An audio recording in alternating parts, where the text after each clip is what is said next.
If you are preparing for your IELTS, this 1 minute tip can improve your writing task 1 score.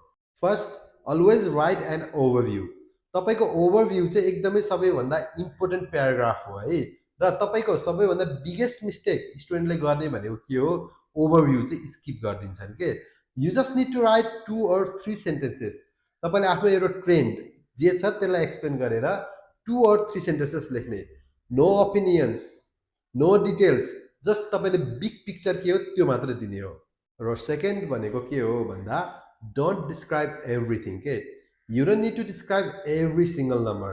Every single नम्बरलाई describe गर्ने होइन, तपाईले गर्ने के भन्दा सिमिलर इन्फर्मेसनलाई चाहिँ ग्रुपिङ गर्ने, र त्यो जब ग्रुप बनाउनुहुन्छ नि सिमिलर इन्फर्मेसनको, एन्ड देन तपाईले चाहिँ ती ग्रुपहरूलाई चाहिँ कम्पेयर गर्नु होला के।